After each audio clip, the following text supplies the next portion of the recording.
11.2 का पहला सवाल देखो। एक मेज के ऊपरी पृष्ठ का आकार समलंब जैसा है। यदि इसकी समांतर भुजाएं 1 मीटर तथा 1.2 मीटर तथा इन समांतर भुजाओं के बीच की दूरी 0.8 मीटर है तो इसका क्षेत्रफल ज्ञात करो। तो समलंब चतुर्भुज के क्षेत्रफल का डायरेक्ट सूत्र होता है, याद कर लेना। लिखेंगे समलंब चतुर्भुज का क्षेत्रफल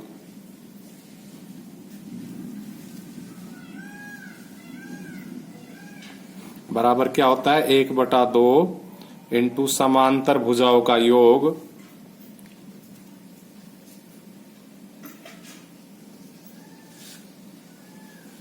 गुणा उनके बीच की दूरी। उनके बीच की दूरी या ऊंचाई, डायरेक्ट ऊंचाई भी लिख सकते हैं। तो क्या लिखेंगे, उनके बीच की दूरी। उनके का मतलब समांतर भुजाओं के, उनके बीच की दूरी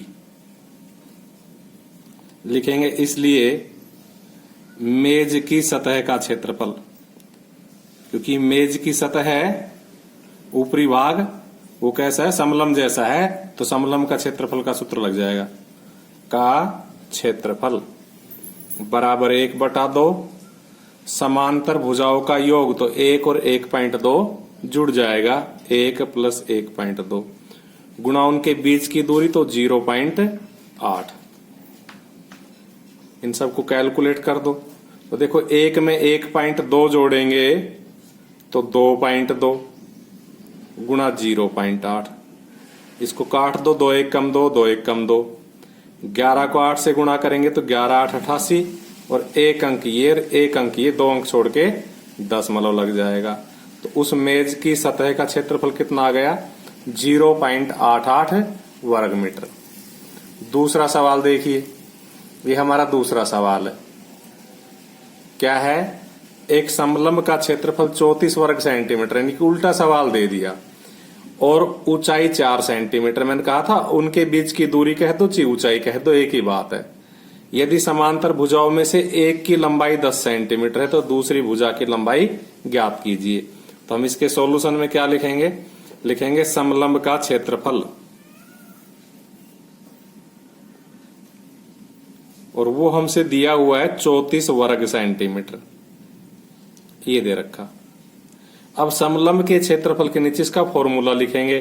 क्या लिखेंगे, इंप्लाइज 1/2 इंटू समांतर भुजाओं का योग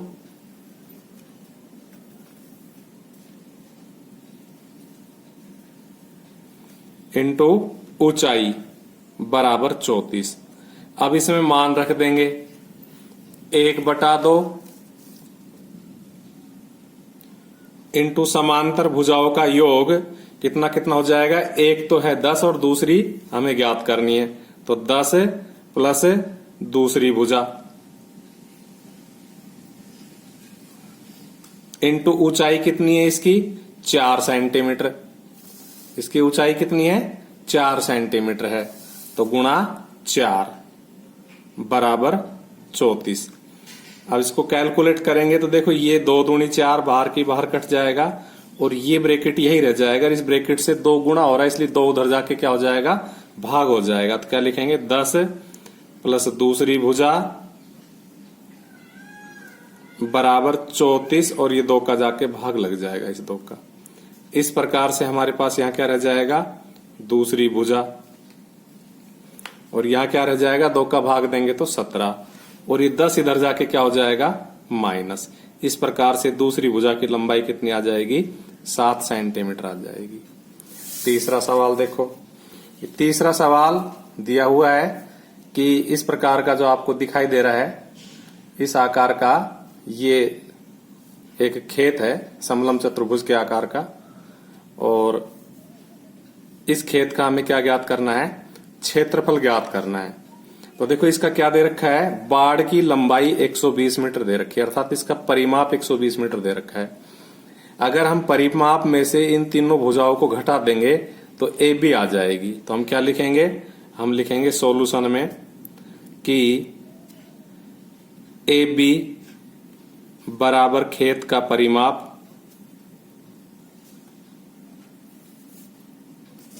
minus AD minus DC minus BC, अर्थात ये AB है, ये खेत के परिमाप में से तीनों घट जाएगी।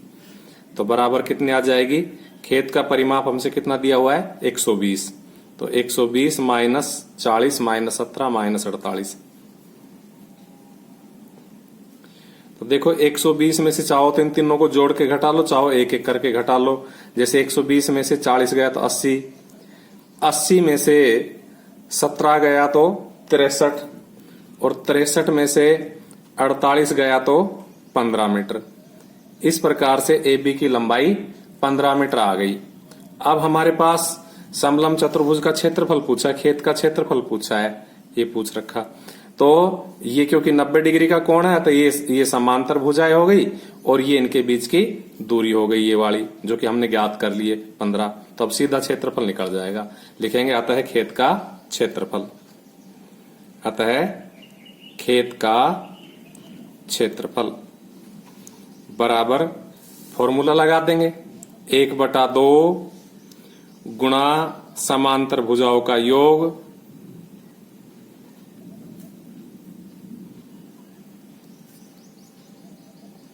और गुणा ऊंचाई।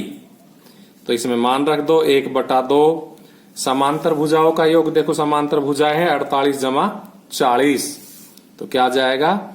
48 जमा 40, और उनके बीच की दूरी AB है, और AB अभी हमने कैलकुलेट की 15, तो गुणा 15।